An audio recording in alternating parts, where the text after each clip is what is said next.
Hello friends, I'm Burt Wilson and this is Ancient Wisdom for the 21st Century. Welcome back to our program. Tonight we're going to continue with our examination of the foundations of existence, and we're going to be talking about infinity and God. Is infinity God? Is God infinity? We'll find out when I come back in just a few moments.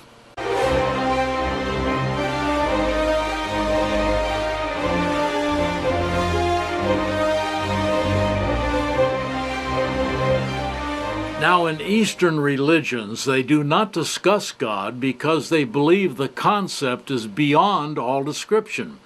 The Buddhist God, for example, is infinite and limitless, and therefore is known simply as the Great Unutterable. Thus, any discussion of God must first, of necessity actually, be about what God isn't. For example, God isn't a personal God, that is, an anthropomorphic divine being like us, only grander, mightier, and omniscient. God isn't on the ceiling of the Sistine Chapel. God isn't some huge male figure with a flowing white mane sitting on a golden throne, waving a big stick to get you in some cloudy place called heaven. God isn't made in the image of man. God isn't Jesus. Jesus isn't God. God isn't male. God isn't female. God isn't able to think, talk, hear, act, or react. And God isn't, indeed, can't be any manifested thing, whether visible or invisible. Now, does describing what God isn't help? Well, the great Hebrew philosopher Maimonides said, "The description of God by means of negations is the correct description. With every increase in the negations regarding God, you come nearer to the apprehension of God, that is, the fact of God. Thus we are able to apprehend that God really is the great unutterable. This is precisely why it is written in the Bible that no man hath seen God at any time." What is God? Well, God is an infinite, uncreated, transcendental, and thus wholly indescribable divine principle, just like a great unutterable. Since infinity is the only limitless concept known to us which, by its very nature, fits that vehicle which is indescribable, uncreated, and undecipherable, then God must be infinity, a complete abstract, and definitely not a personal God. And since our finite minds cannot comprehend the infinite, we are once again left with nowhere to go but to agree with the Eastern religions, as we said before, that God is truly the great unutterable. Now, as for the Christian Church, what they have done with their theology, as Joseph Campbell implies, is to just fudge a bit on the meaning of the word transcendental. While they want to perceive their God as transcendental, they conceive of that concept as being only apart from the material universe, that is, invisible to the eye. And while they desire their God to be infinite, they insist on their God possessing a bunch of logic-defying finite attributes, human characteristics and traits such as thinking and hearing and taking action, and of course, creating. They also want their God to be eternal, but eternity equates to infinity. And while a God with finite attributes may be much more realizable and understandable for Christian churchgoers who can't handle abstracts, such a God is exactly a complete philosophic impossibility. Christian apologists and philosophers play a little game with the word transcendental. They have developed what is called the transcendental argument for the existence of God, which is shortened to the acronym TAG. This argument originated originally with the first century Jewish philosopher Philo, but was recently refined by the renowned Christian theologian Cornelius Van Til, who was the first to brilliantly codify previous thoughts of others into new apologetic methods of proving the existence, at least to him anyway, of God. Now, his line of reasoning, in brief, states that the God of Scripture encompasses absolutely everything that exists in the world. Therefore, all that exists in the world can only come from God. This is called a transcendental inference. That is, the physical evidence of existence does not physically prove the existence of God. However, the mind, in contemplating the complexities of the physical world, intuits a metaphysical existence of a transcendental creator God. Therefore, in Van Til's Christian apologetic, God becomes a figment of thought rather than a rational conclusion of any kind of evidence. You'll learn differently tonight. As proof of his apologetic theory, Van Til divided humanity into two camps, those who love God and those who hate God. Then he concluded that no matter the love or the hate, it is still all about God. Thus, God must exist. Now, the reasoning may sound logical, but when it is used to justify a personal God, it completely falls apart. Such reasoning is more sophistry than logic. The use of the term transcendental only places God in the realm of the invisible, not even recognizing the true home of the transcendental, which is infinity. This is where the fudging comes in. This not only allows the Christian God to be an invisible person, a spiritual supreme personal being, what the ancient wisdom would classify as a demiurge, but it also precisely illustrates what Joseph Campbell found so disturbing about Christian theology, that placing their God only outside the field of physical nature is a materialistic way of thinking, adding that the realm of the transcendent properly means that which is beyond all concepts, which, when one thinks about it, is an unequivocal description of the concept of God and infinity. Now, the ancient wisdom accords definite realms to the physical, invisible, and transcendental planes. They are conceived as three interconnecting planes. Obviously, infinity is a particularly weighty concept, an abstract which is very difficult to even think about, let alone understand. It is generally defined as non-existence, yet it exists, and that makes it perhaps the abstract of all abstracts. However, if infinity didn't exist, we wouldn't have a name for it, would we? And we know it must exist because we can see it with our own eyes. We can see it that it surrounds us. Wherever we look, we can see infinity. This is the highest concept in which we all live and move and have our being. Therefore, it is the container of all, and what the Scriptures then, because that's how they describe it, are inclined to call God. You may have read or heard somewhere that because Buddhists look upon infinity as the only reality, they therefore perceive all manifested life as an illusion. Now, in trying to understand this, you may have slapped your wrist and said, "But I have substance. I'm no illusion. I'm real." Well, in all truth, everything which has substance, that which we are used to thinking is real, is actually a mirage, an illusion in the cosmic sense, because everything which is material, even invisibly material, is perishable. This makes infinity the only absolute reality.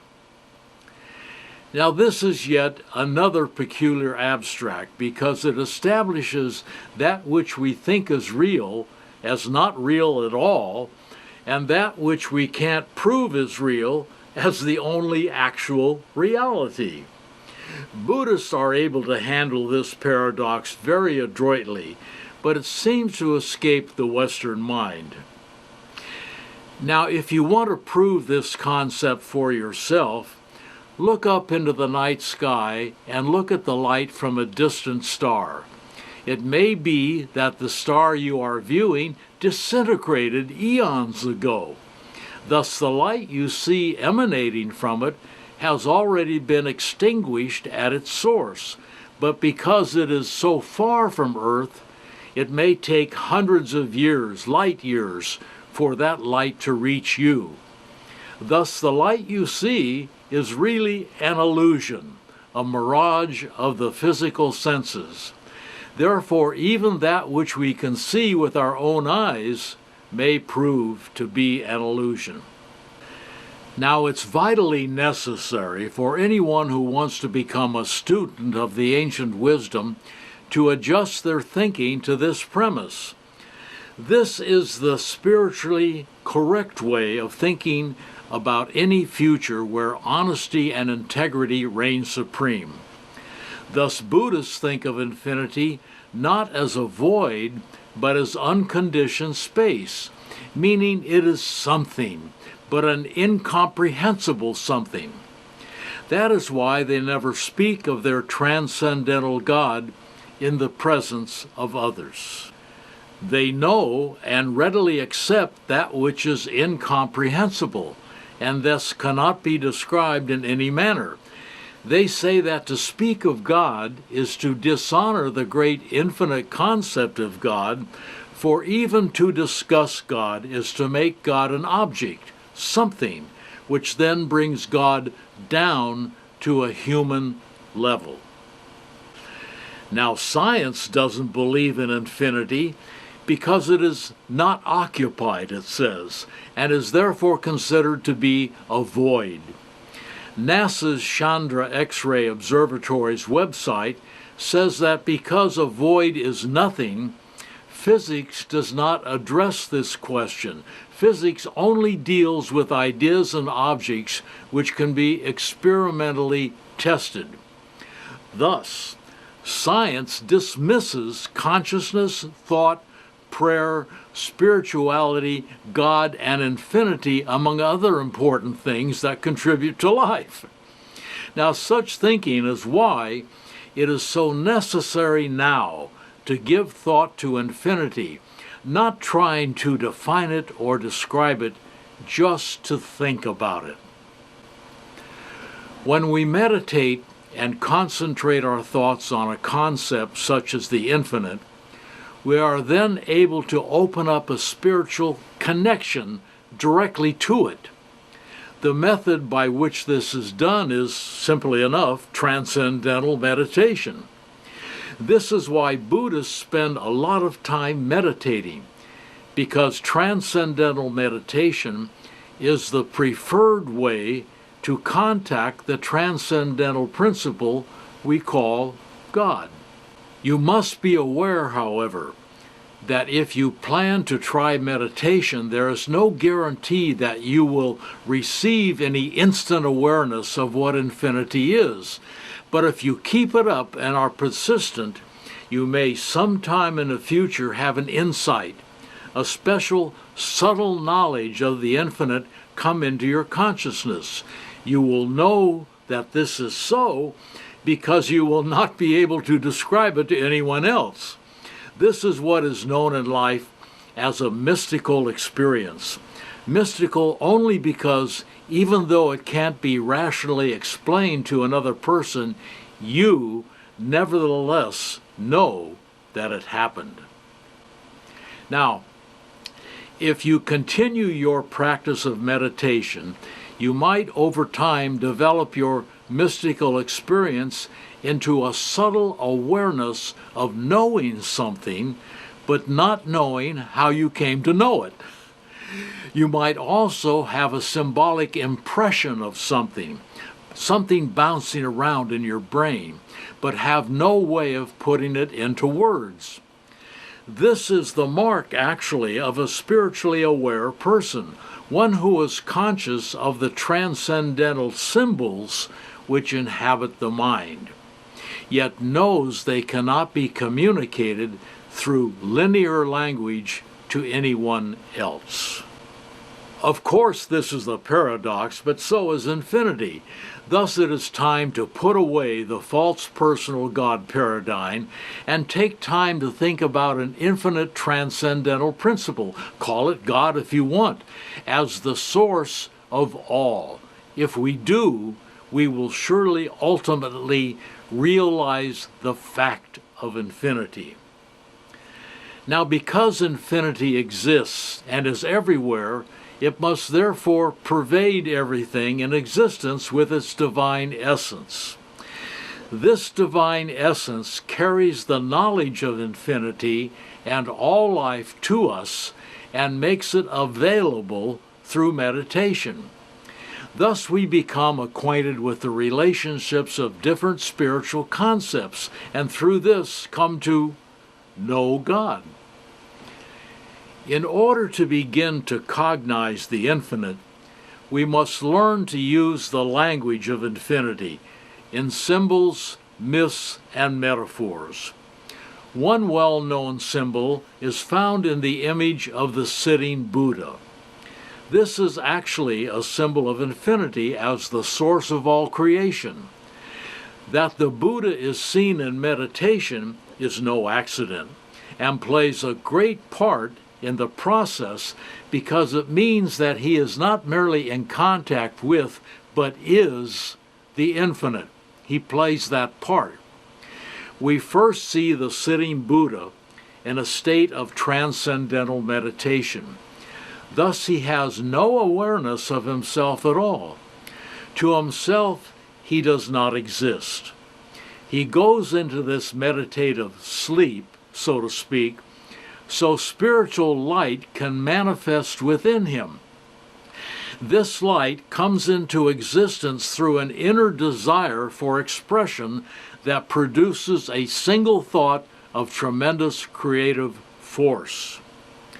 Since thought is energy, also color and sound, his directed thought produces the emergence of a vibration within him which takes the form of spiritual light, illuminating the darkness and producing shadows or reflections of light.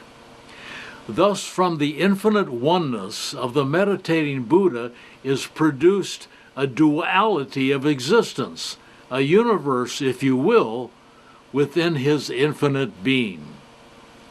You see, these reflections of light are our human consciousnesses. Thus, humanity comes into existence, along with everything else within the Buddha, as expressions of his divine consciousness, and each individual soul is invested with and becomes the natural custodian of his consciousness. He is part of us. Thus, as long as the Buddha continues his meditative sleep, he will have no awareness of the duality of the manifestations created within him. Even as each one of us evolves our individual existence, thus the meditating Buddha symbolizes the correct way to think about the relationship of infinity to the manifested universe and those like us who people it. The meditating Buddha actually represents a creation myth of the ancient wisdom.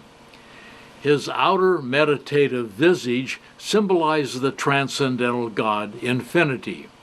His single thought symbolizes the unknown first cause of the creation of the universe within him, because it sends forth the spiritual light, which creates shadows, which includes human beings. You see, the shadows of light are human beings symbolically. The human consciousnesses during their existence will carry a subtle knowledge of Buddha, his divine essence, within them as their own God within.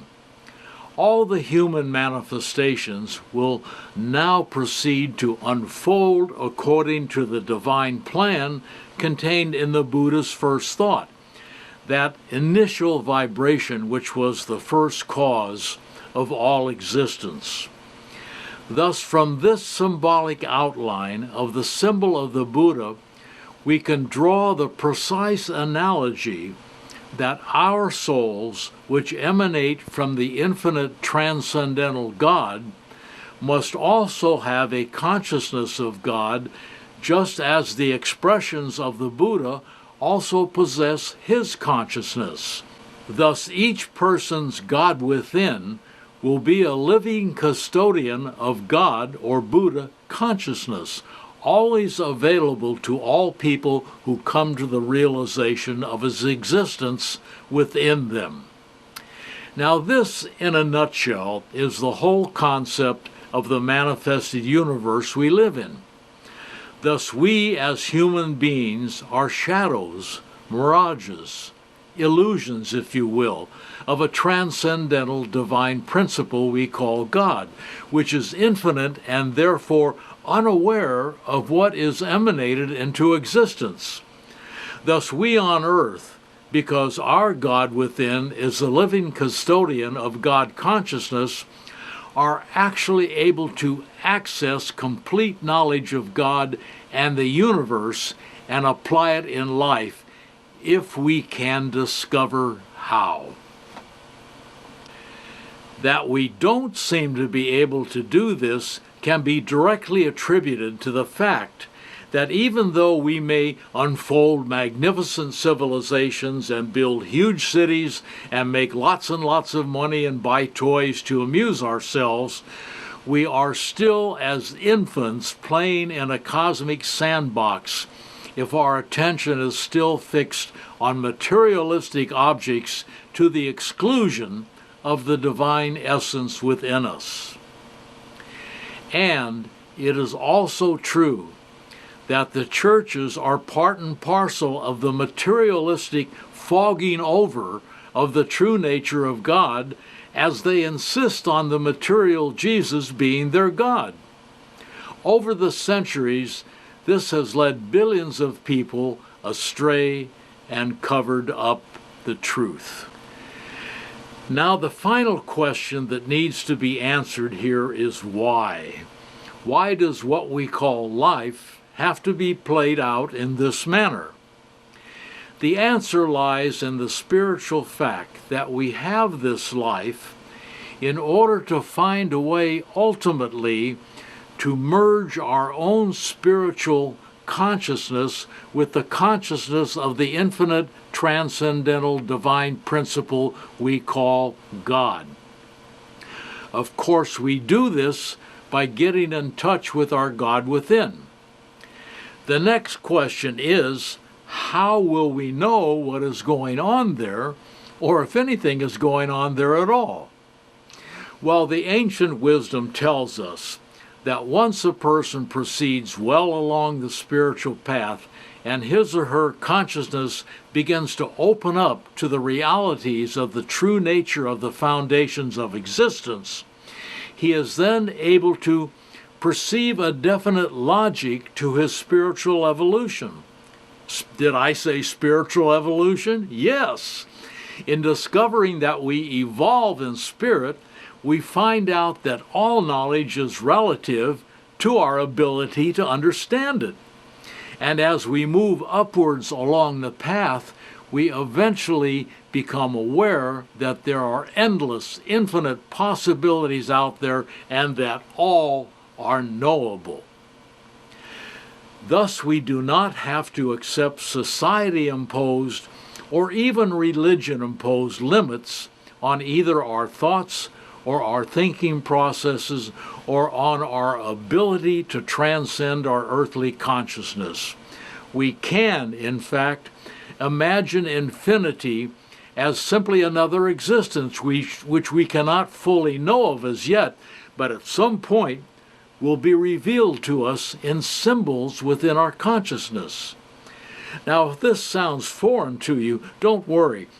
It's just that it's never been revealed to you before. This is where the element of the unknown comes into play. The difference between a Christian's faith and the faith of one who studies the ancient wisdom is that the Christian's faith is based upon belief, while the faith of the disciple of the ancient wisdom is based upon direct knowledge. Let me prove that to you. To believe in something is never quite good enough, because if you believe in something, you can later come to not believe it. But when you know something, you cannot not know it. Now, unless we can learn to think in this manner, we will continue to impose imaginary earthly limits on ourselves when our thoughts should be flying out to the ends of space.